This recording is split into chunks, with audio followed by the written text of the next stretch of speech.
Je vous remercie infiniment de partager la vidéo. C'est hyper important, ça motive, ça donne envie. Et en plus de ça, vous partagez l'information avec d'autres personnes qui peuvent éventuellement aussi nous apporter leurs idées. C'est hyper important. C'est hyper important de partager nos vidéos, d'inviter du monde. Ça participe à la circulation de l'information, du partage de la connaissance et ainsi vous contribuez à faire propager notre message.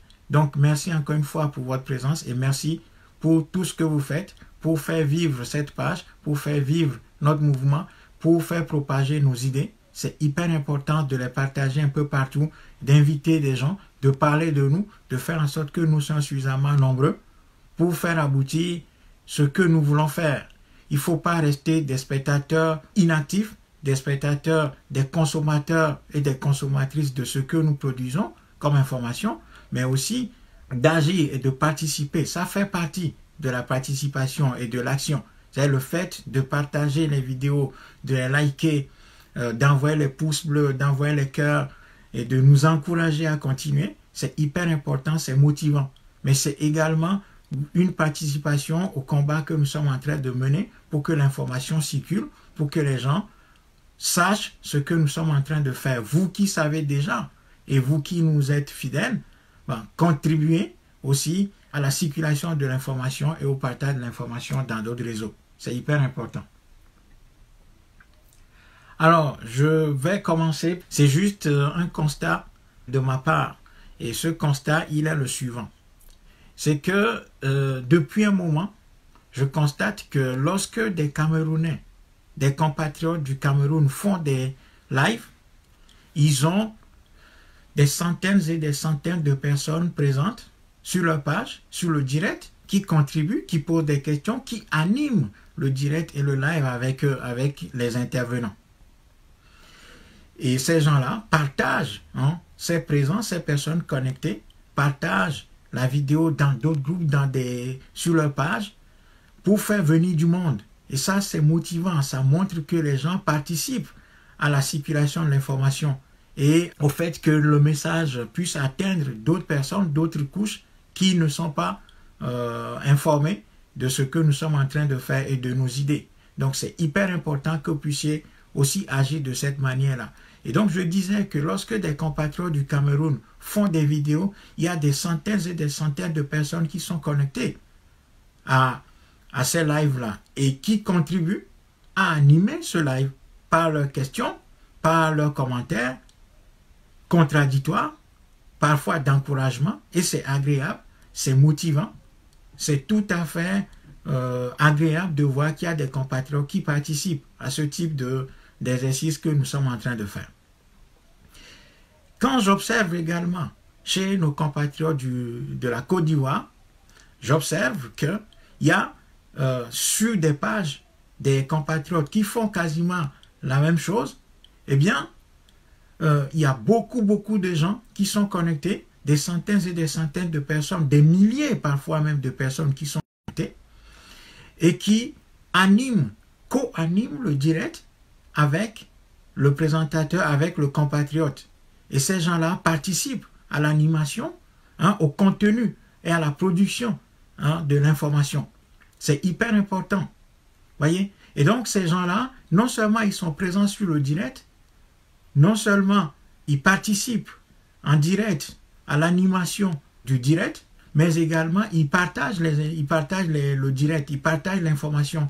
Ils vont dans d'autres groupes, ils essayent de sprayer l'information un peu partout, de faire vivre le direct en faisant participer le maximum de personnes. C'est ainsi que les idées peuvent atteindre d'autres couches qui ne sont pas là, qui ne sont pas présentes sur ces directs-là. Et donc pour nous, lorsque nous revenons, je ne vais donner que ces deux exemples-là, et lorsque nous revenons sur la situation du Togo, dans le cas togolais, qu'est-ce qu'on constate?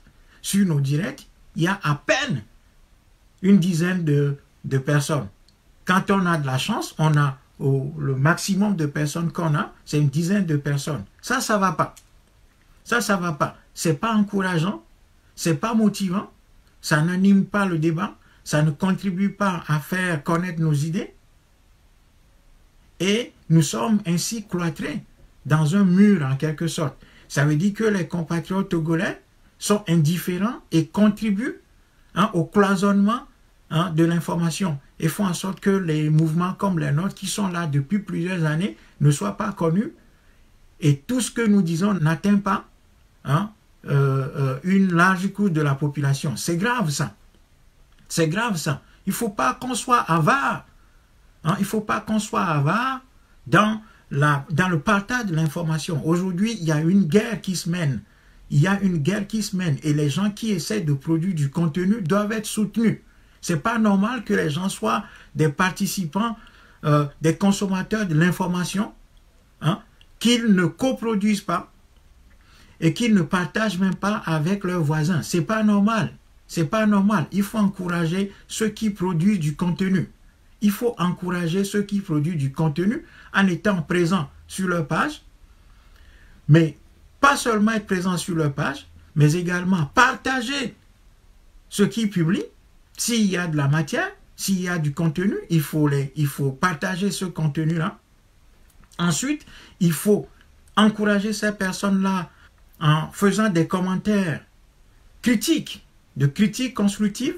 Il faut pousser l'animateur ou bien le compatriote dans ces derniers retranchements pour qu'il produise le meilleur de lui-même. Il faut nous soumettre à la critique constructive. C'est comme ça que nous allons être poussés dans nos derniers retranchements pour aller chercher les informations les plus pertinentes pour soutenir l'opinion, pour soutenir le combat que mène notre peuple. Et donc, je constate avec amertume, avec douleur, que les compatriotes togolais ne sont pas dans cette dynamique-là, non seulement de participation à la production de contenu, mais aussi que les Togolais ne sont pas là pour partager massivement les vidéos, les informations, et ensuite faire des commentaires critiques pour pouvoir pousser les animateurs de ces directs-là dans leur dernier retranchement pour qu'ils produisent le meilleur d'eux-mêmes. Ça, c'est hyper important. C'est comme ça que un peuple soumet, en tout cas les faiseurs d'opinion dans leur dernier retranchement, pour qu'ils puissent sortir le meilleur d'eux-mêmes. C'est hyper important d'avoir ce soutien, qui est un soutien critique, qui est un soutien actif, qui est un soutien motivant, qui est un soutien poussant à aller plus loin dans ce que nous sommes en train de faire. Pour nous, c'est la base de l'engagement, ça. Ça, c'est un minimum, ça. C'est le minimum qu'on peut demander aux Togolais et aux compatriotes qui regardent nos vidéos et qui sont là lorsque nous sommes en train de produire du contenu. Ça, c'est hyper important. C'est tout à fait basique que de demander aux gens qui sont présents sur nos pages Facebook de relayer l'information, de participer, de coproduire le contenu de nos directs et ensuite de partager ces directs un peu partout. Parce que c'est pas normal qu'on voit des compatriotes d'autres pays qui font exactement les mêmes choses que nous, parfois même avec moins de contenu, mais qui ont des centaines et des centaines de personnes connectées et des milliers de partages. C'est pas normal ça. Il faut nous encourager, faire circuler l'information. Et ça doit être l'attitude basique que chacun doit avoir aujourd'hui. Nous sommes dans une logique de guerre de l'information et de communication. Et nous avons la chance d'avoir des outils aujourd'hui au XXIe siècle comme Facebook, comme WhatsApp, etc., comme l'ensemble des réseaux sociaux que nous devons utiliser au maximum pour produire du contenu, pour ne pas laisser le terrain au système en place. Ça, c'est hyper important. Voilà pourquoi je veux ce soir parler de ce sujet-là et constater avec regret le peu de participation des compatriotes togolais au contenu que nous essayons de produire à chaque fois que de besoin. Voilà ce que je veux dire ce soir. Oui, il peut y avoir des raisons qui font que nous n'arrivons pas à nous connecter ou à partager les contenus que nous produisons. J'entends un certain nombre de compatriotes nous dire le coût de la connexion. Ça, c'est quelque chose qu'il faut entendre. Effectivement, le réseau au Togo, c'est un réseau de mauvaise qualité. Internet coûte cher, donc les gens essaient de préserver autant que faire se peut leur unité, ce qu'on appelle leur unité, donc leur débit.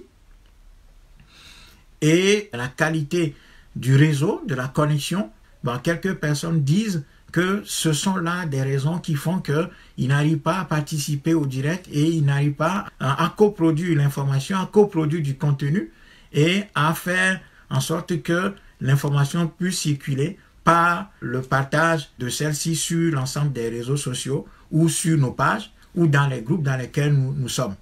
Et ça, c'est quelque chose qu'il faut entendre. Oui, on peut l'entendre, mais je pense que cliquer sur aimer et partager, je ne sais pas si ça coûte beaucoup d'unités. Je ne sais pas. Ça, c'est les gens qui sont en train d'avancer cet argument-là, qui peuvent nous dire combien de temps ça prend de pouvoir cliquer sur j'aime, envoyer un cœur ou bien partager l'information avec d'autres ou bien essayer de mettre un petit commentaire d'encouragement, de critique constructive. Je ne sais pas si ça coûte excessivement cher de faire ça là. Et même ça, nous en sommes incapables. Même ce petit geste-là, nous en sommes incapables. Alors que quand on voit sur des vidéos de quelques personnes qui amusent la galerie, qui racontent des histoires, excusez-moi, de cul, qui racontent des histoires vraiment endormies debout, des bêtises, en somme, là, on a des centaines de personnes là-dessus qui aiment, qui partagent et qui repartagent, qui partagent, qui repartagent, qui reprennent ces vidéos-là et en font des directs sur leur page. Ça, c'est vraiment grave. Et je trouve ça vraiment grave et c'est déplorable. C'est clair que chacun peut faire son choix. Hein. C'est tout à fait normal que les gens n'aiment pas ce que nous sommes en train de faire et que d'autres compatriotes togolais sont en train de faire. Mais je trouve que consacrer du temps et de l'énergie pour des vidéos qui n'ont ni tête ni queue, qui amusent la galerie, qui sont dans le divertissement le plus crasse, le plus débilitant, tout simplement nul. Pour moi, je trouve ça vraiment rabaissant, hein, alors que ce sont ces divertissements-là que plein de personnes partagent. C'est ça que les gens aiment, les gens adorent ça. Ça montre que nous ne nous prenons pas suffisamment au sérieux. Et c'est bien dommage pour nous. Et quand on voit que sur des pages ou dans des groupes de Togolais ou de vrais contenus, des contenus de formation, d'information, de mobilisation, de sensibilisation à la cause commune, passent très mal. Et que pourtant, on voit d'autres vidéos d'amusement, des choses totalement ridicules, qui n'apportent strictement rien en termes d'information ni de formation, circuler, recirculer. On se demande si les Togolais veulent vraiment savoir et si les Togolais se prennent eux-mêmes vraiment au sérieux. C'est ça la grande question aujourd'hui. Et quand on voit qu'il y a dans d'autres communautés, quelques autres Facebookers ou producteurs de contenu comme des pasteurs soi-disant, des comiques, des vidéos qui n'ont aucune consistance, qui perdent l'énergie de la jeunesse africaine en faisant des blagues, parce qu'évidemment qu'il y a des blagues qui sont des blagues qui font réfléchir. Là, on n'est même pas dans ça, c'est-à-dire qu'on est dans le plus bas du plus bas niveau. On est dans quelque chose qui est totalement déplacé, et puis qu'on voit évidemment que ce sont ces pasteurs-là qui ont le plus de followers, qui ont plus de gens qui les suivent, qui ont de plus en plus de gens, au fur et à mesure qu'ils racontent leurs bêtises, leur audimat augmente, leur lectorat et leurs suiveurs augmentent. Et ça, c'est un abêtissement dont il faut en sortir. Ça, c'est quelque chose qu'il faut absolument condamner et briser. Parce que ce n'est pas comme ça que nous allons nous sensibiliser, nous allons nous faire former, nous allons nous former sur les grands enjeux qui sont les nôtres et sur les grands défis qui s'imposent à nous dans ce siècle-là et dans le siècle à venir. Donc, je pense que nous devons utiliser au maximum l'outil des réseaux sociaux. Nous avons la chance d'avoir ça, nous ne l'avons pas créé. Bon, soit, mais à partir du moment où nous pouvons bénéficier de ces réseaux sociaux-là, nous devons les utiliser au maximum et intelligemment. Parce que je sais très bien, je ne veux pas citer de nom, hein, j'essaye de ne pas citer de nom pour blesser qui que ce soit, mais on voit très bien qu'il y a un certain nombre de bêtises qui ont du succès. C'est-à-dire que nous sommes en gros dans une sorte de période où la bêtise a du succès, où les conneries ont du succès, alors que le sérieux, l'effort pour tendre vers quelque chose de bien et de potable, de constructif, n'est pas encouragé, est plutôt tu, rabaissé, contenu dans le silence.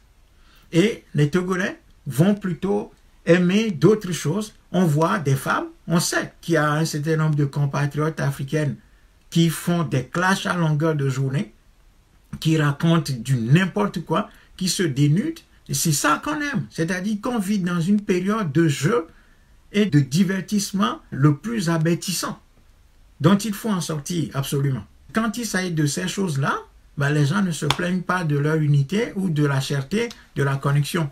Les gens ne se rappellent plus du prix de la connexion lorsqu'il s'agit de partager des vidéos d'un certain nombre de compatriotes africaines qui amusent la galerie et qui sont en train d'inscrire la jeunesse africaine dans, je ne veux pas utiliser des mots blessants, mais qui enferment, qui sont en train de plonger la jeunesse africaine dans le divertissement le plus abêtissant, tout simplement. Il y a des compatriotes africaines qui sortent leurs fesses, qui mettent leurs seins en l'air, qui racontent des choses vraiment étonnantes, qui sont en train d'abêtir leurs auditeurs ou leurs followers, leurs suiveurs. Mais c'est ça qu'on aime plutôt. On a l'impression que nous ne nous prenons pas au sérieux. Voyez? Donc, je constate ça. Donc, les gens nous inscrivent dans la débauche. C'est-à-dire qu'on a l'impression que les gens plus on nous éloigne du sérieux et de l'important, plus on aime. Plus on aime. C'est comme ça que nous allons nous former. Aujourd'hui, nous savons très bien la formation que nous avons reçue ou que nous recevons de l'école coloniale. C'est pas avec ça que nous allons libérer et reconstruire l'Afrique. Et donc, aujourd'hui, on a la chance d'avoir ces outils-là, des réseaux sociaux. Il faut en profiter au maximum. Voilà, c'est ça que je veux dire. Il faut en profiter au maximum, les utiliser intelligemment. Utiliser ces réseaux-là intelligemment. Voyez? C'est ça le message que je veux faire passer ce soir. Et je vais voir, je pense qu'il y a quelques personnes qui ont laissé quelques commentaires. Alors, quelqu'un me dit que beaucoup ne sont pas sur Facebook. Tout à fait, je suis d'accord là-dessus. Et c'est pour ça qu'il faut que des gens arrivent à extraire les audios de ces vidéos-là. Il y a plein de logiciels qui permettent d'extraire l'audio des vidéos pour les partager. Pour les partager dans des groupes WhatsApp et sur d'autres réseaux sociaux. Moi, je ne les connais pas beaucoup. D'ailleurs, ce n'est pas quelque chose que j'utilise abondamment. J'ai eu du mal même à m'inscrire dans la logique des réseaux sociaux, mais aujourd'hui, c'est ça qu'on a. C'est-à-dire qu'on a ça, et je remercie Ferdinand Haïté d'ailleurs, qui est sur ce direct, le directeur de publication de l'Alternative au Togo, qui nous donne régulièrement la parole, qui nous donne le canal de son journal pour pouvoir faire passer aussi de l'information. Ça, c'est ce qu'il faut faire. Et donc, aujourd'hui, je veux encourager chacun de nous à aimer les vidéos. Ça, c'est la moindre des choses, parce que je ne pense même pas qu'avec les pouces bleus, on puisse faire quoi que ce soit. Je ne pense pas que l'Afrique va être libérée avec des pouces bleus sur Facebook. Je n'ai jamais cru en cela. Je n'ai jamais cru qu'on est en train de changer le monde, qu'on est en train de changer notre situation avec des pouces bleus sur Facebook, ni avec les cœurs. Mais je dis que les cœurs, les pouces bleus, sont des motifs d'encouragement, sont des signes d'encouragement et sont la marque de sympathie et d'intérêt aux contenus qui sont produits. Ça, c'est la moindre des choses. Et je ne comprends pas pourquoi les gens sont aussi avares. Nous n'arrivons même pas à nous organiser. Nous ne donnons pas de l'argent. Nous ne contribuons à rien. Même les pouces, même ça aussi, il faut encore demander. Il faut supplier les gens pour qu'ils mettent des pouces. Même si les pouces, ça ne paye pas. C'est pas quelque chose d'extraordinaire, les pouces. C'est rien, ça. C'est pas avec ça qu'on va changer le monde. C'est pas avec ça qu'on va libérer l'Afrique. C'est pas avec les pouces qu'on va changer la situation en Afrique. C'est pas avec les cœurs qu'on va changer la situation en Afrique. Mais même ça, des gens sont avares là-dedans. Ils sont même incapables de cette petite générosité pour encourager leurs compatriotes qui sont en train de faire des efforts pour partager leurs idées avec eux et de partager du contenu avec eux. Donc, première des choses, mettre des pouces bleus et des cœurs Ça, c'est le service minimum de chez minimum, ça. Ensuite, quand on met les pouces bleus et les cœurs et tout ce que vous voulez, les émoticônes, juste pour encourager, juste pour montrer qu'on est avec les compatriotes qui produisent du contenu et qu'on les soutient ou bien qu'on est d'accord avec eux, on passe au deuxième niveau qui, là, est un peu plus important. C'est le niveau du partage. Donc, partager les vidéos. Il ne faut pas être avare dans le partage. Il faut partager le contenu avec les compatriotes. Ça, c'est le deuxième niveau. Le premier niveau, le niveau le plus basique, c'est les émoticônes, les pouces bleus, les cœurs, ainsi de suite. Parce que c'est pas avec ça qu'on va libérer l'Afrique. C'est pas avec les pouces bleus et les cœurs ou les haha, les émoticônes qu'on va faire quoi que ce soit. La situation en Afrique ne changera pas avec ça. Ça, c'est le niveau 0 de l'engagement, ça. Donc, les cœurs et autres. Et les pouces bleus. Ensuite, on passe au deuxième niveau. C'est le niveau du partage de l'information. Ensuite, troisième niveau d'engagement, c'est la critique de ce que nous sommes en train de produire. Donc, des commentaires et des critiques constructives en vue de pousser le producteur du direct ou l'animateur du direct à la contradiction pour qu'il puisse lui-même découvrir qu'il y a des failles dans son raisonnement, ainsi de suite, pour se corriger, se documenter davantage ou expliquer davantage les thématiques qu'il aborde. Ça, c'est hyper important. Donc, voilà les trois niveaux. Et évidemment, lorsque nos contradicteurs, puisque nous sommes dans la guerre de l'information et que les agents du système viennent sur nos pages pour nous critiquer, nous insulter, le quatrième niveau d'engagement, c'est de leur répondre. C'est de participer à l'animation du débat pour répondre à ceux qui viennent sur nos pages, nous insulter et défendre le système contre nous.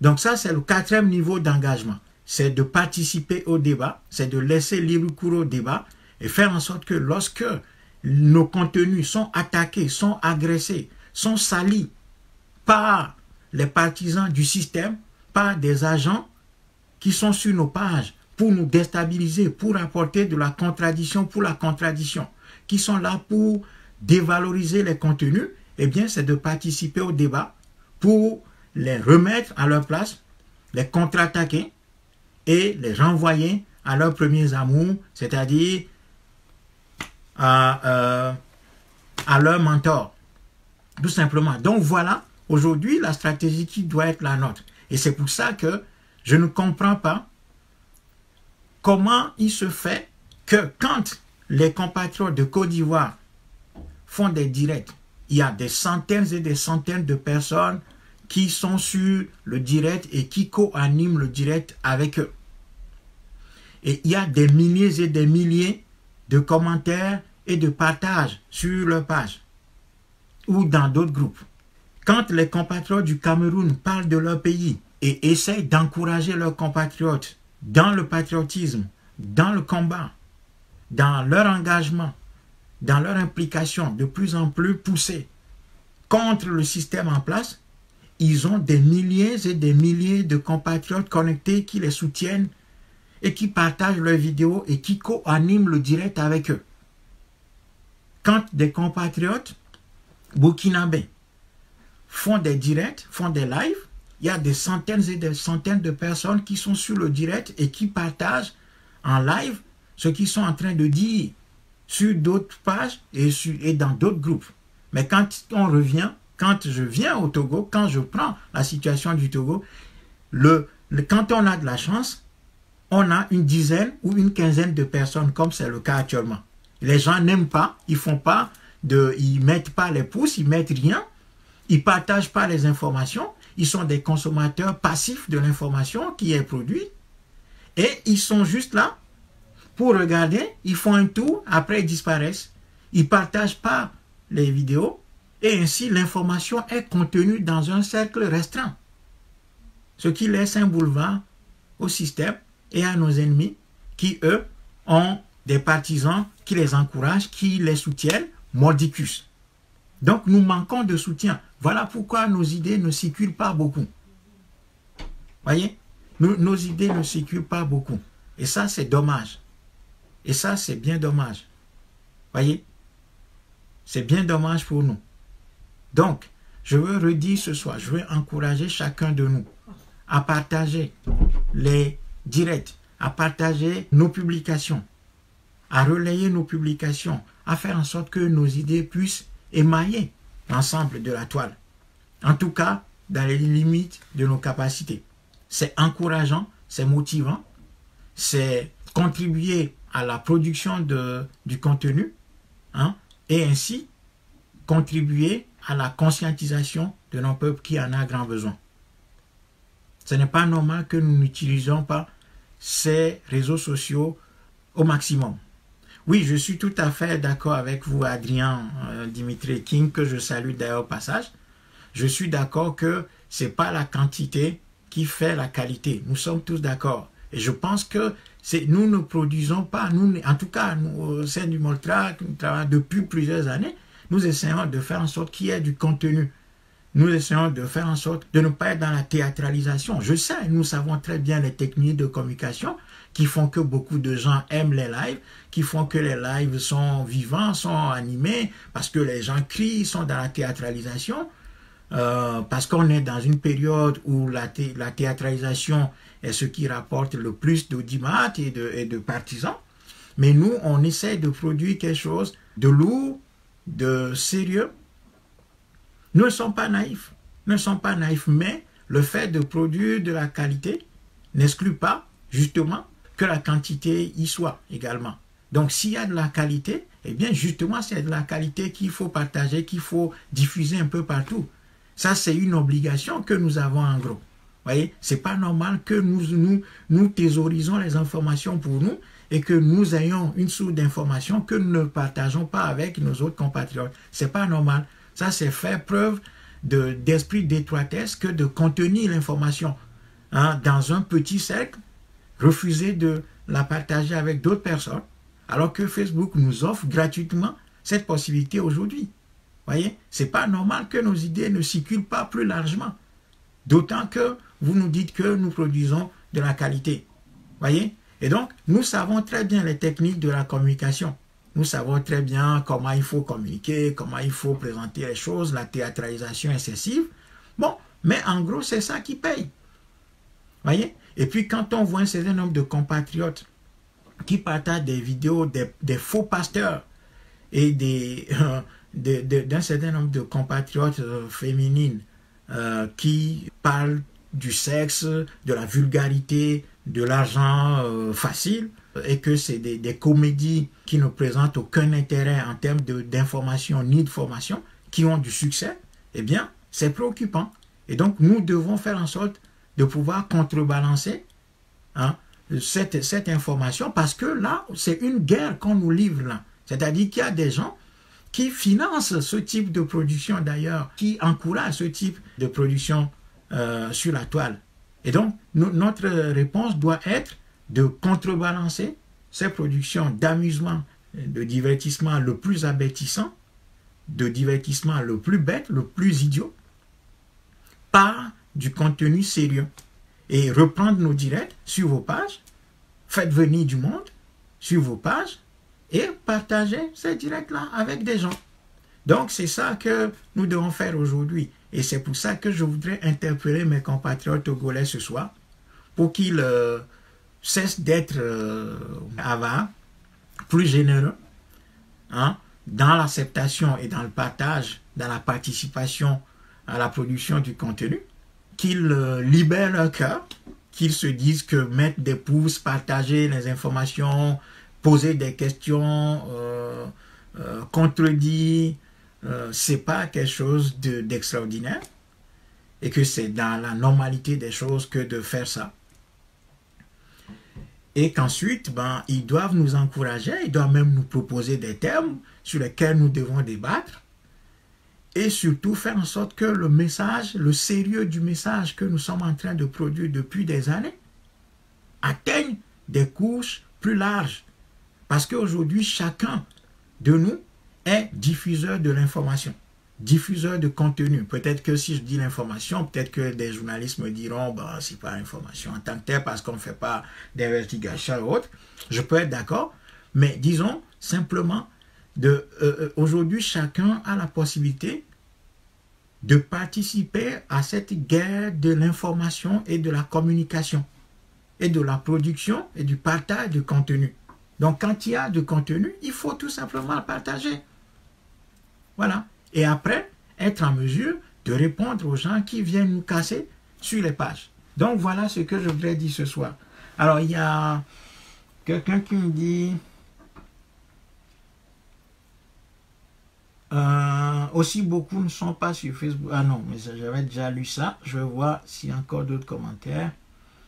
Oui, dommage que la qualité reste incapable de faire le travail dans le sens d'une compétence nécessaire. Ben oui, je pense qu'aujourd'hui, ce constat est là.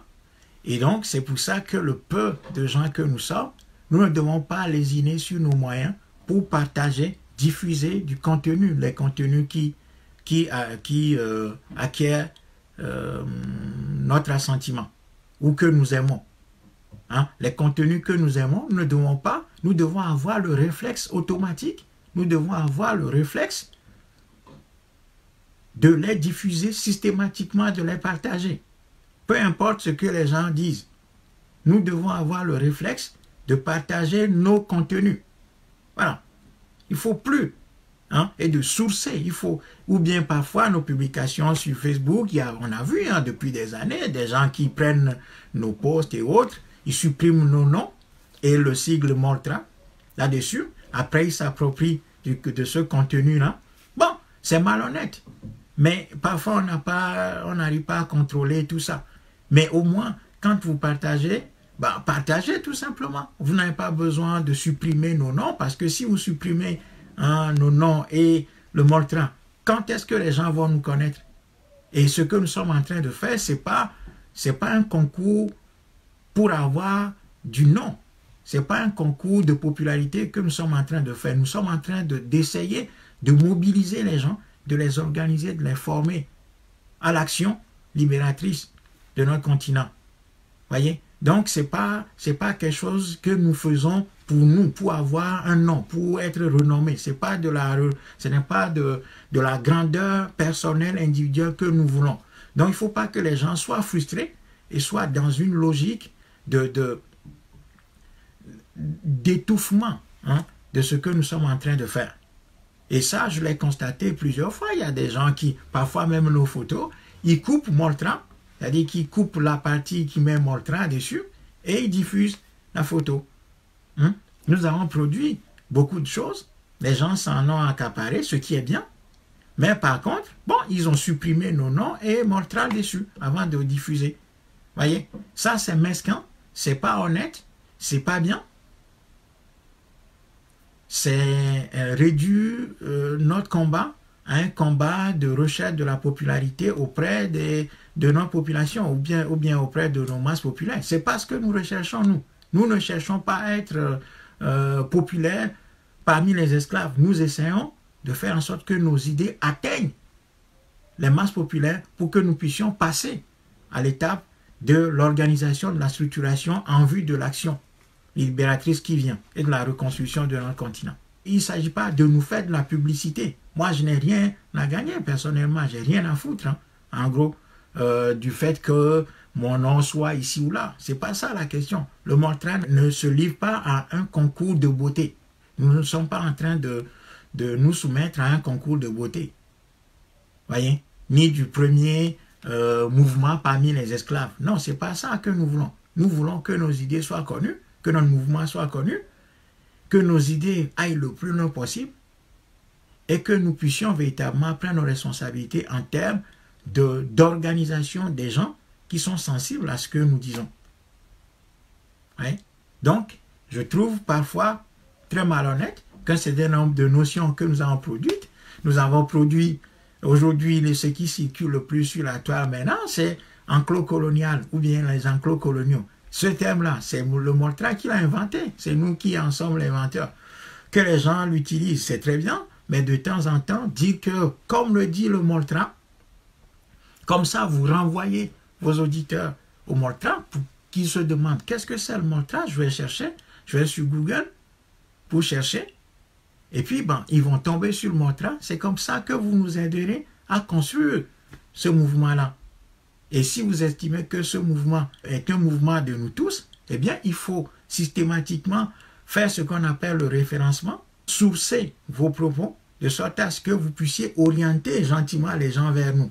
Et ce n'est pas orienter les gens vers moi. Moi, je n'ai pas besoin des clients. Ce n'est pas un concours de clientèle, ni une bataille de clientèle que nous sommes en train de mener. Mais si nous voulons nous inscrire dans une logique de construction d'un mouvement véritable, de libération de nos continents et de sa reconstruction, nous avons besoin de nous livrer à ce type d'exercice qui parfois peut être difficile à accepter pour un certain nombre de personnes, mais qui en définitive sont les voies, les passages obligés pour pouvoir nous rassembler autour des idées maîtresses que le Mortra porte.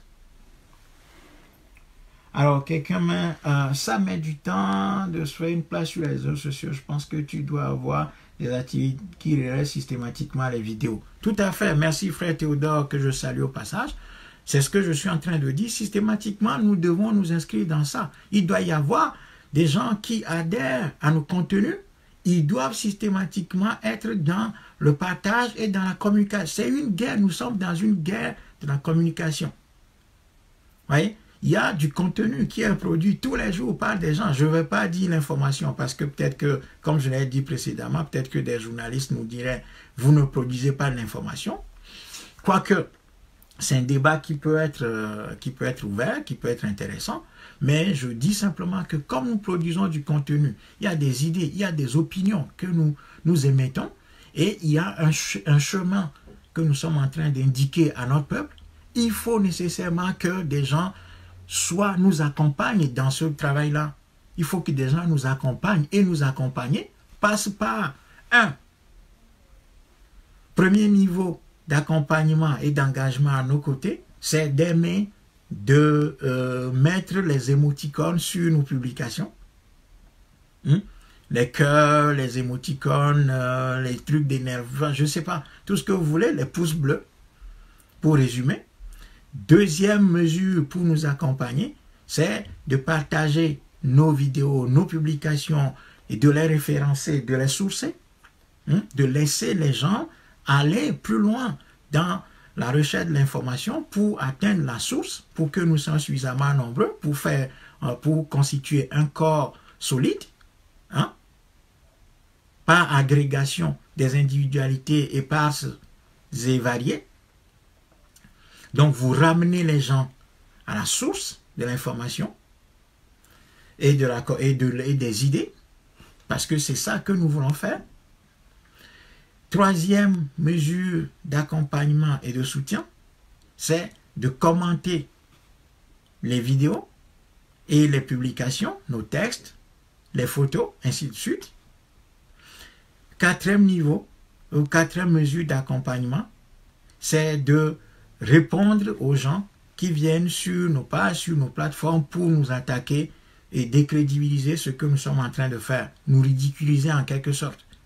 Parce que nous sommes dans une guerre où nous avons des adversaires. Ce n'est pas parce que nous avons 5000, ce n'est pas les 5000 personnes qui nous aiment, qui aiment ce que nous faisons, enfin qui aiment nos pages sur Facebook, qui sont nos amis. Non, non, il y a plein d'adversaires parmi nos amis, entre guillemets, sur Facebook.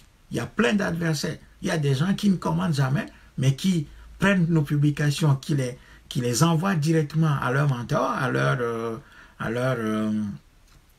leur mandant. Et ces gens-là sont en train de faire un boulot, de faire un travail. Donc aujourd'hui, il faut absolument que nous soyons beaucoup plus compacts. Il faut répondre, il ne faut pas laisser ces gens-là, il ne faut pas laisser nos contenus être décrédibilisés, être vomis, être piétinés par des gens qui sont en mission. C'est la guerre, mes amis, c'est la guerre de la communication, la guerre de contenu. Et donc, ceux qui produisent le plus de contenu, qui font en sorte que les autres ne gagnent pas cette bataille, de doute, parce que les gens viennent semer le doute dans la tête des gens sur nos pages, ils viennent semer le doute volontairement. C'est fait à dessein, c'est dans une logique claire de démobilisation et de démotivation. et de décrédibilisation des contenus que nous produisons. Et donc, à ça, il faut une réponse.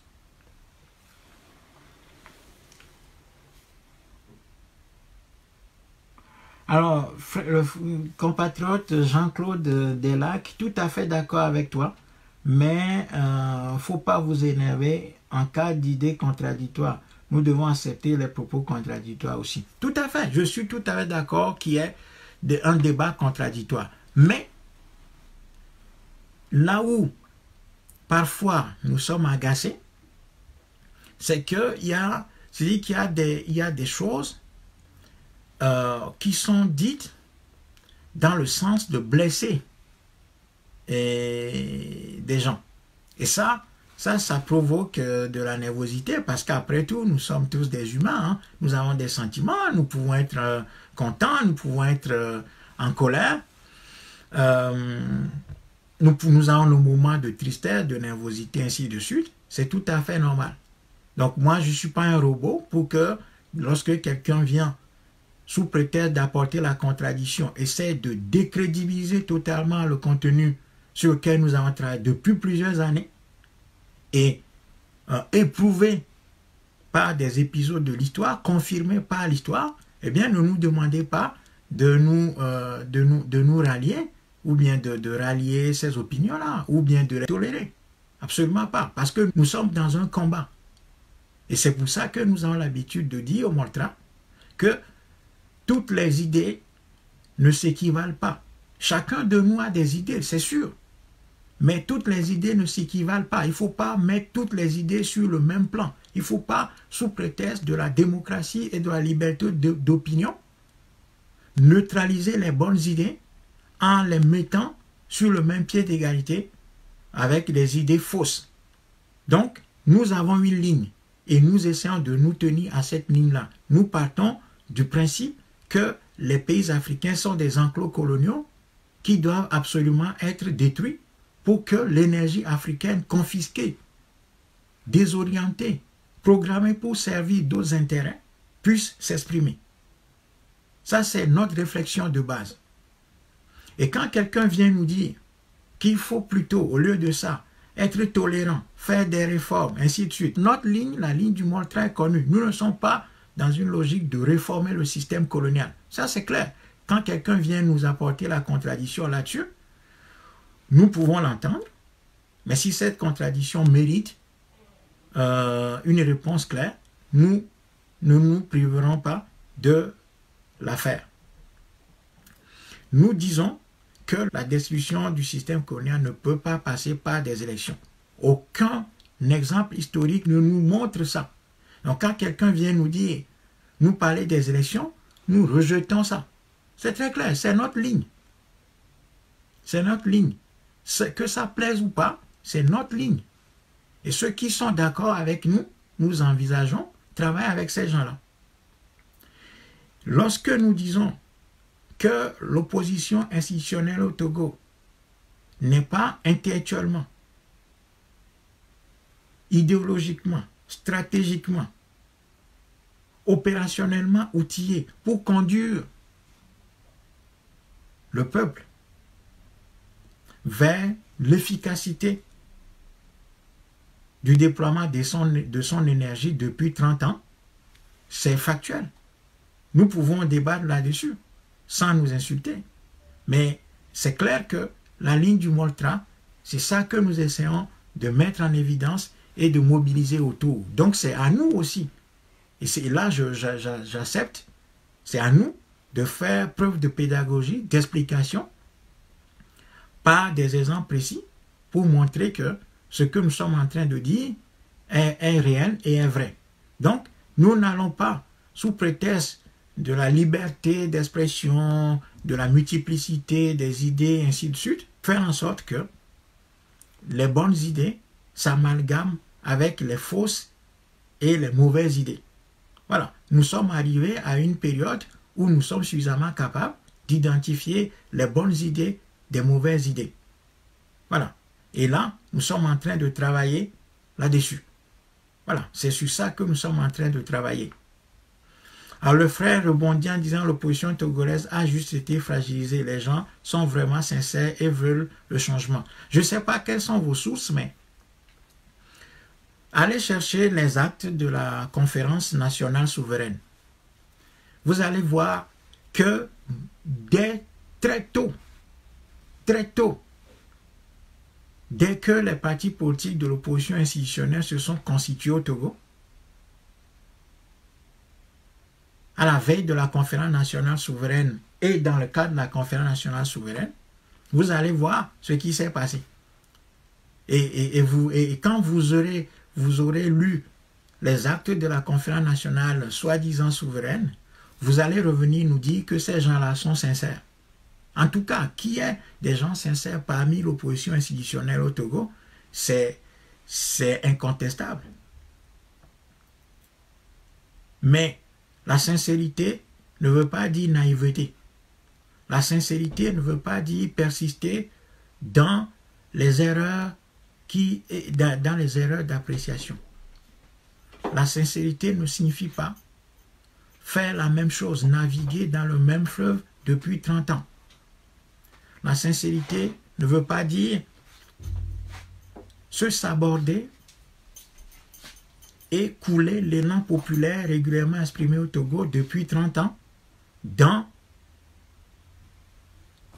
des impasses appelées dialogue de manière incessante.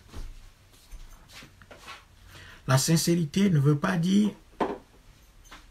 que lorsque vous n'avez pas d'idées et que les gens essayent de vous en apporter, vous les refusiez. C'est ça la vérité. Et la sincérité ne veut pas dire d'aller prendre l'argent. La sincérité ne veut pas dire de prendre l'argent auprès de ceux qu'on prétend combattre. Et la sincérité, en dernier ressort, ne veut pas dire la naïveté au point d'aller appeler la CEDEAO, la France, les États-Unis, l'ONU, la francophonie et tout ça pour soi-disant venir nous aider à trouver des solutions. Et la sincérité ne veut pas dire reproduire les mêmes schémas pour en entendre un changement de situation. Voyez? On ne peut pas faire les mêmes choses tout en attendant un résultat différent. On ne peut pas faire les mêmes choses, les mêmes causes produisent les mêmes effets. Et donc l'opposition togolaise, depuis 30 ans, ne nous a pas fait la preuve de sa capacité à innover et de sa capacité à saisir la quintessence de ce pouvoir-là, de sorte à construire l'instrument adéquat qu'il faut pour le combattre. Je pense que le peuple togolais connaît ces outils-là. Par contre, le leadership qui prétend diriger le peuple dans ce sens-là est en train de tout faire foirer. À chaque fois qu'il fallait prendre un tournant décisif, à chaque fois qu'il fallait ne pas endormir le peuple, c'est là que les partis politiques de l'opposition institutionnelle ont choisi de couler l'élan populaire dans le dialogue, dans l'élection, dans des pourparlers, dans des histoires de gouvernement d'union, ainsi de suite, dans des choses qui, historiquement, ont conduit tous les peuples à confirmer leur domination et leur souffrance. Et donc, tout ça fait que nous sommes en train de dire que l'opposition togolaise, absolument, n'a pas été à la hauteur des enjeux. Et aujourd'hui, ce n'est pas nous qui le disons. C'est clair que les résultats que ces gens-là ont produits depuis une trentaine d'années les a condamnés. Les résultats que ces partis politiques institutionnels ont produits depuis 30 ans les ont déjà condamnés, si bien que nous n'avons pas besoin de parler aujourd'hui. Et c'est pour ça que nous disons depuis un bon moment que nous n'avons plus besoin de jeter la pierre à ces dirigeants de partis de l'opposition institutionnelle. Ce que nous devons faire en revanche, c'est de tirer les enseignements de tout ça pour pouvoir constituer une alternative. Nous devons construire l'alternative. Aujourd'hui, la question n'est pas de condamner ce qui est déjà condamné par l'histoire. Les partis de l'opposition institutionnelle au Togo sont déjà condamnés par l'histoire. Leurs résultats parlent pour eux. Et donc, nous n'avons plus besoin de parler de ces gens-là. Tout ce qui doit nous préoccuper aujourd'hui, c'est construire un mouvement, un véritable mouvement populaire en dehors de ces partis politiques-là, brisant ainsi deux choses fondamentales que le pouvoir a construites en face de nous ou au sein de nous, c'est la peur et la méfiance. C'est ce pouvoir a conçu la peur et la méfiance au sein des Togolais, ce qui fait que nous n'arrivons pas à nous parler ensemble. Nous n'arrivons pas à voir l'avenir en dehors des partis politiques de l'opposition institutionnelle qui se querellent pour des trophées inexistants. Ces gens-là veulent chacun acquérir dans son coin le titre sans sceptre, sans trône de chef de file de l'opposition. C'est ça la vérité. Et le Montrand a humblement fait la démarche vers l'ensemble de ces partis de l'opposition institutionnelle pour les aider, pour apporter ce que nous pouvons apporter dans un élan tout simplement patriotique. Mais ces gens nous ont refusé, ils ont refusé. Mais comme je l'ai tout dit, il va y avoir un moment où nous allons citer les noms. Et je vais montrer les preuves. Je vais montrer les preuves. C'est-à-dire qu'un certain nombre de partis qui se présentent comme des partis révolutionnaires, qui lancent des appels, qui font des choses, sans avoir de contenu, nous avons pu étudier tout ça. Ces gens n'ont pas de contenu. Il n'y a pas de structuration, il n'y a pas d'organisation. Et quand on essaie de les aider, ces gens estiment que on vient plutôt leur ravir leur place. Et ils se projettent déjà comme ministre, comme préfet, comme premier ministre, comme député, ainsi de suite. Et ces gens-là ont sacrifié le combat populaire sur l'autel de leurs rêves paludiques de ministre, de député et de ceci ou de cela. C'est ça la réalité. Donc, les partis de l'opposition institutionnelle au Togo sont condamnés. Aujourd'hui, personne n'a besoin de leur jeter la pierre. Nous n'avons pas besoin de passer notre temps à parler de ces gens-là. Ce qui nous intéresse, ce qui doit nous intéresser, c'est de construire l'alternative qui soit en dehors des partis politiques institutionnels. Si nous ne faisons pas ça, ces partis vont encore nous amener à des simulacres d'élections au bout desquels ils vont nous ressortir les mêmes choses, à savoir gouvernement d'union nationale ou dialogue. Et appel aux réformes et ensuite recommencer la même opération de tourniquet. Oui? Donc, il faut nécessairement que les Togolais élèvent leur niveau de conscience politique aujourd'hui en se démarquant de ces querelles partisanes, idiotes, qui n'apportent rien, qui sont juste des querelles de bas étage pour un trône présidentiel qui est occupé royalement par un Faure Gnassingbé et ses amis, qui ne vont pas lâcher ce pouvoir-là. Et ces gens-là sont tellement lucides qu'ils ont érigé au sein du peuple togolais, parce qu'ils n'ont pas peur d'autres institutions dans ce pays-là, en dehors du peuple. C'est le seul instrument qui fait peur à ce pouvoir-là, c'est le peuple togolais. Et c'est ça que nous devons comprendre. C'est pour ça que ce pouvoir a érigé la peur et la méfiance entre nous. Chaque jour, ce pouvoir travaille pour éviter que les Togolais s'assemblent, que les Togolais puissent renouer avec la confiance et puissent renouer avec le dialogue entre nous, simples citoyens togolais, en dehors des partis politiques. Donc, le pouvoir alimente cette guerre-là avec ces gens. Il y a des gens sur la toile, sur Facebook, sur les réseaux sociaux, qui rajoutent du piment et du sel à cette querelle interpartisane ou interpartie, qui viennent rajouter des choses, qui alimentent ça.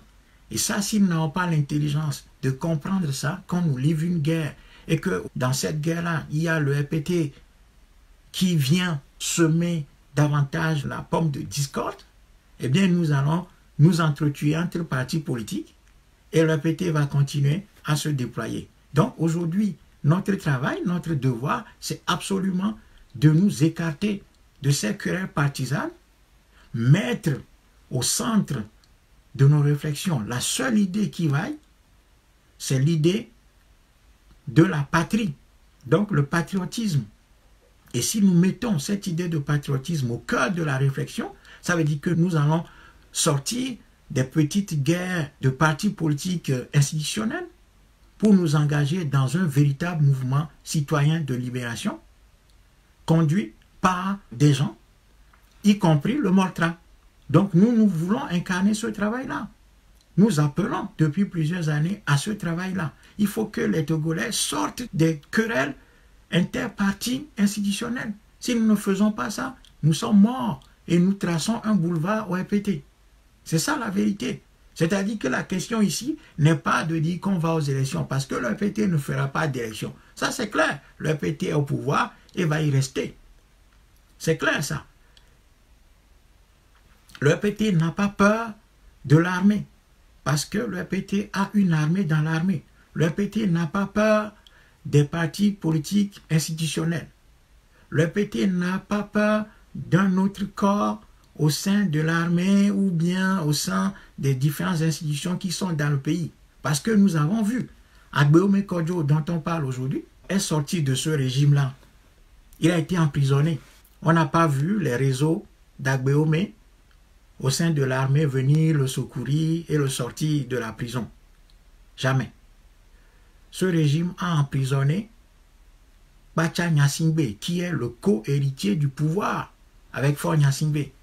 Personne au sein de l'armée ne s'est levé pour aller sortir Bacha de la prison. Ça fait 10 ans, jour pour jour, que Bacha est emprisonné. Personne au sein du RPT ni de l'armée n'est sorti. Bacha, ministre de la Défense, qui est co-héritier du pouvoir avec Faure Gnassingbé. Il est en prison depuis 10 ans. Il n'y a personne qui est allé le chercher. On n'a pas vu des troupes, des soldats, ministres de la Défense, amis des grands généraux. Arrêté depuis 10 ans. Personne n'est allé le chercher. Donc, c'est pas l'armée ne fait pas peur à Faure Gnassingbé. Donc, si les gens viennent nous dire aujourd'hui qu'Agbeome Kodjo dispose des réseaux au sein de l'armée ou dans la maison, dans la grande maison, c'est-à-dire la maison RPT, qui vont lui venir en aide lorsque la victoire lui sera volée, on se trompe. Parce que ce régime a emprisonné Agbeome Kodjo. Personne ne s'est levé pour aller sortir Agbeome de la prison. Ce régime a emprisonné Bacha, qui est le propre frère de Faure Gnassingbé. Personne dans l'armée ne s'est levé pour aller secourir Bacha Gnassingbé. Ça fait 10 ans que Bacha dort en prison. Personne n'est allé le chercher. Ce régime a défait et emprisonné le général Hassani Tidjani, chef d'état-major de l'armée. Chef d'état-major de l'armée, déchu, emprisonné et assassiné. Ce gars, chef d'état-major de l'armée, personne, aucun soldat n'est sorti des rangs pour ne serait-ce que tirer un coup de sommation en l'air. Personne n'est sorti défendre le chef d'état-major qui a été détruit par Faure Gnassingbé. Donc l'armée ne fait pas peur à Faure Gnassingbé. Faure Gnassingbé a arrêté Pascal Bojona, qui l'a fait roi. Personne ne s'est levé au sein de l'armée pour aller combattre en faveur de Bojona. Donc si des gens viennent nous dire aujourd'hui que Agbeome a des réseaux ou que l'armée va, parce qu'il avait appartenu au système, donc il va trouver des soutiens au sein du RPT pour court-circuiter le RPT, c'est qu'on analyse très mal la situation. Je viens de donner 4 exemples en tout cas. Et j'ai oublié un exemple. Le chef d'escadron, François Akila Boko, ministre de la Sécurité. Le chef d'escadron, François Akila Boko, est sorti de cette armée. Personne ne l'a suivi. Aucun soldat des rangs n'est sorti pour ne serait-ce que tirer un bandit dans l'air. Il n'y a pas eu de feu d'artifice. Même pas un bandit, ce qu'on appelle bandit chez nous, n'a été tiré par quelques soldats que ce soit. Donc, ce n'est pas l'armée qui fait peur à ce pouvoir-là. C'est parce que ce régime maîtrise l'armée, a une armée dans l'armée. Oui, il y a une armée dans l'armée. C'est pour ça que, en tout cas, ces 5 exemples que je viens de donner, l'exemple d'Agbeome lui-même, qui a été arrêté, déchu, sans que personne au sein de ce régime ne l'ait soutenu ou que personne au sein de l'armée ne lui soit venu en aide. Le cas de Pascal Bojona, un homme très fort de ce régime, déchu, emprisonné, écrasé. Aucun soldat n'est sorti pour le soutenir. Le cas du général Hassani Tijani, chef d'état-major de l'armée. Personne n'est sorti pour aller le secourir. Il a été tué, assassiné, gentiment, emprisonné. Il a séjourné en prison. Aucun soldat ne lui a été fidèle pour aller sortir leur chef d'état-major. Le chef d'état-major, personne n'est allé le secourir. Il est mort. Ils l'ont tué. Ils l'ont tué. Sans qu'un seul soldat ne sorte tirer en l'air un bandit. Il y a François Akila Boko, chef d'escadron ministre de la sécurité, qui est sorti, qui est parti. Aucun soldat ne l'a réclamé, n'a tiré un seul coup de feu en l'air, ne serait-ce qu'en l'air, pour signifier, lui signifier son soutien. Et le must, c'est-à-dire le plus important, c'est l'arrestation et l'emprisonnement du propre frère de Faure Gnassingbé, ministre de la Défense de surcroît, depuis plusieurs années. Et il y a dans l'histoire du Togo plusieurs autres petits officiers ou des officiers supérieurs qui ont fait la prison, que ce régime a tué, a assassiné, a emprisonné, sans que personne au sein de cette armée ne vienne dire quoi que ce soit. Et donc, Bacha, ça fait une dizaine d'années, jour pour jour, en avril prochain, ça fera 10 ans. Non, ça fait déjà 10 ans en avril dernier, je pense, parce qu'il a été arrêté et détenu depuis 2009. Bacha en prison depuis, ministre de la Défense, copropriétaire du pouvoir. Personne n'est sorti de l'armée pour lui venir en aide. Donc, il faut qu'on soit lucide. Ce n'est pas l'armée qui fait peur à ce pouvoir-là, parce que ce pouvoir a créé une armée au sein de l'armée.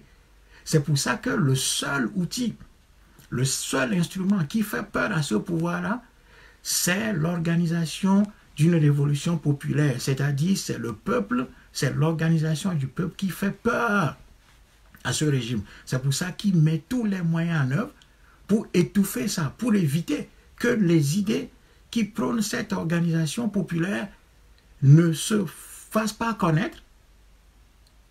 Et ensuite, ce régime utilise à la fois de l'argent pour corrompre les idées et les gens dans le pays.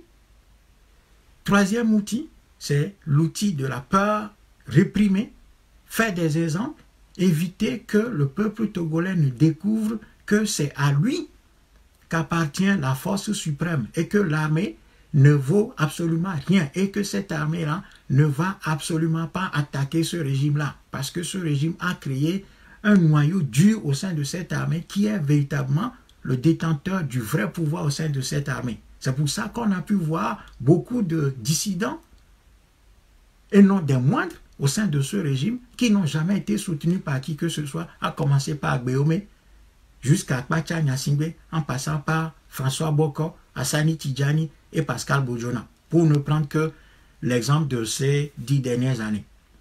Donc c'est le peuple togolais que ce régime-là craint. C'est pour ça que nous devons travailler sur ça, vaincre la peur, vaincre la méfiance et mettre les Togolais ensemble pour pouvoir constituer un véritable tsunami populaire qui va renverser ce régime sur son passage, lorsque ce tsunami va se lever. Et ce tsunami se lèvera. Ce n'est pas parce que l'histoire, elle est fatale pour des régimes comme ceux de Faure Gnassingbé. Voyez? Donc, c'est sur ce schéma-là que nous devons travailler. Il faut qu'on s'écarte de l'ensemble des schémas que l'opposition institutionnelle nous présente depuis plusieurs années pour ne travailler que sur ce schéma de la constitution d'un véritable mouvement populaire en vue de libérer notre pays. Oui, ce mouvement-là va connaître des difficultés parce que le régime ne va pas se laisser abattre. Il faut qu'on soit clair, il faut qu'on dise la vérité aux Togolais. L'histoire, elle s'écrit avec le sang des patriotes. Et à un moment donné, nous qui sommes à l'étranger, nous ne pouvons plus rester à l'étranger. Nous descendrons au pays. C'est clair ça. Nous ne pouvons pas rester à l'étranger pour faire cette révolution. Nous ne pouvons pas rester à l'étranger pour lancer des appels à nos compatriotes. C'est qu'à un moment donné, nous devons descendre. Et ça va arriver. Parce que c'est comme ça que l'histoire des peuples s'écrit. Donc, il ne faut pas croire que nous sommes en train de nous exciter à l'étranger parce que des gens disent souvent, oui, vous envoyez les enfants des gens à l'abattoir, vous-même vous restez à l'étranger, vous êtes assis confortablement en Europe et vous donnez des leçons. Ce n'est pas une question de leçons, c'est juste que nous sommes en train de nous inscrire dans l'histoire. Parce que c'est cette porte de sortie-là que l'histoire a indiqué aux peuples qui sont dominés. Il n'y a pas d'autres alternatives. C'est pour ça que l'opposition togolaise est en train de galvauder l'énergie populaire en orientant le peuple vers des solutions qui ne sont pas du tout adaptées à ce type de régime. L'histoire n'a jamais indiqué des élections, des réformes, du dialogue au régime tyrannique de type colonial. C'est impossible, ça n'existe pas. Ça n'existe pas. Donc, les Togolais doivent briser le mur de la méfiance, de la traîtrise, de l'insincérité entre eux pour sauver le pays en mettant au cœur de leur réflexion l'idée de la patrie. Il n'y a que ça. Et que chacun aille chercher d'autres compatriotes autour de cette idée de notre patrie en brisant la méfiance, la peur, l'insincérité, les traîtrises et les doubles jeux. Il faut remettre au cœur de nos discussions, de la réflexion, des valeurs ancestrales, de la patrie, de la vérité, de la discipline, de la sincérité. Ce n'est que sur ces valeurs-là que nous allons bâtir la force populaire que l'histoire nous indique comme porte de sortie. Donc, je vais m'arrêter là. Et je vais conclure en disant que le thème de ce soir, ce sur quoi je voulais parler, c'est le constat que nous avons fait, à savoir que quand des compatriotes de Côte d'Ivoire, du Mali, du Burkina Faso, du Cameroun, ainsi de suite, font des directs, font des lives, produisent du contenu, il y a du monde. Il y a des gens qui les encouragent, qui envoient des pouces bleus, des cœurs, plusieurs émoticônes pour les motiver, pour les soutenir, pour les encourager, pour leur dire que, ben voilà, il y a une reconnaissance de leur travail, de leur effort, et que c'est une bonne chose qu'on ait des outils comme ça, qui nous parlent, qui nous donnent, qui partagent des idées avec nous. Ça, c'est important. Et que, deuxièmement, non seulement les gens par les pouces bleus et tout ça, parce que j'ai dit que les pouces bleus, c'est pas un outil, c'est pas une arme. Hein? Les pouces bleus, j'aime, les cœurs et tout ça là, ce ne sont pas des armes ça. Ce ne sont pas des armes, c'est la moindre des choses que des followers, que des gens qui suivent un direct, qui lisent un texte, puissent offrir. C'est rien ça, ça ne coûte rien. Mettre une pouce, mettre un cœur, mettre une émoticône, c'est rien, ça ne coûte rien. Mais là où ça devient intéressant, c'est lorsqu'on partage le contenu, le texte, la vidéo, l'audio, ou tout ce que vous voulez, la photo, on le partage, là ça devient intéressant. Donc c'est le deuxième niveau d'engagement que nous pourrons, que nous devons avoir. Donc quand vous suivez des choses, des vidéos, vous lisez des textes, des choses comme ça, il faut les partager, n'hésitez pas à partager, partager, partager, partager, partager. Et ça, c'est le deuxième niveau d'engagement. Le troisième niveau d'engagement, là où ça devient encore plus intéressant, c'est lorsque vous participez.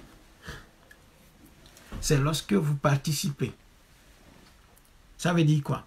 Ça veut dire que vous participez à la coproduction du contenu en faisant des commentaires critiques, en poussant l'auteur de la vidéo ou du texte dans ces derniers retranchements, de sorte que qu'il soit obligé d'aller plus loin, d'exceller. C'est-à-dire que nous ne devons pas viser la médiocrité, nous ne devons pas être des consommateurs passifs du contenu. C'est-à-dire que nous devons pousser nos frères et sœurs qui produisent des textes, des vidéos, des images, ainsi de suite, des audios, dans une logique de contradiction, de critique constructive, de sorte qu'ils puissent sortir le meilleur d'eux-mêmes. C'est important. C'est important qu'on soit soumis à une critique constructive. Sans ça, on est inefficace. Et puis, quatrième niveau d'engagement, c'est lorsque vous partagez le contenu et puis que les gens l'attaquent, le décrédibilisent, parce que ces gens, parfois, ce sont des agents du système qui viennent travailler contre nos productions, qui les souillent, dans le but non seulement de décrédibiliser l'auteur ou les auteurs des publications, mais aussi et surtout, ce sont des gens qui viennent démobiliser, en semant le doute sur la vérité et la justesse du contenu. Donc, à ça, il faut répondre, il faut participer au débat, il faut renvoyer ces gens-là à leurs premiers amours, c'est-à-dire à leur mentor. C'est stratégique, ça. Et donc, c'est ça que je voulais partager avec vous ce soir et encourager les compatriotes togolais à participer à la production de contenu, à faire connaître nos idées, à faire connaître le plus largement possible nos idées, de sorte à ce que le mouvement que nous voulons mettre en place, que nous essayons de construire, plus s'amplifier et prenne de l'ampleur, et qu'on puisse véritablement, à moyen et long terme, arriver au bout de l'exercice que nous sommes en train de faire. Cela passe par le partage et la discussion autour des idées que nous émettons.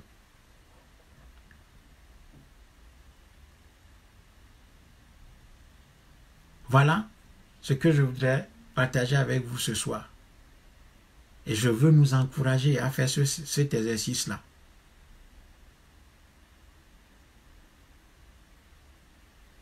Et ce n'est pas normal que quand des Togolais parlent, qu'il n'y ait que 5 ou 10 personnes.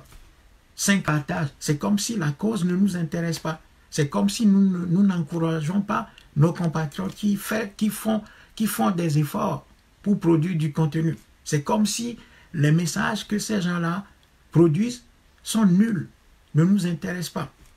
Par contre, quand il s'agit des bêtises d'un certain nombre de nos sœurs qui parlent du cul, excusez-moi du terme, de la merde, excusez-moi du terme,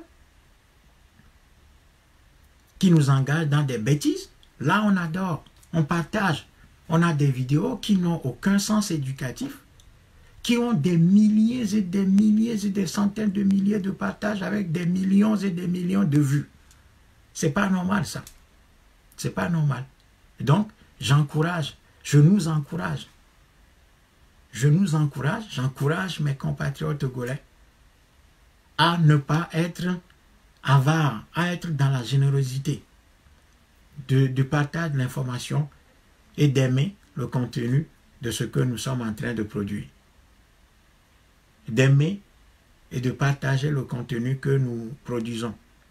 Sur ce, je vous salue fraternellement et que nos ancêtres veillent sur vous.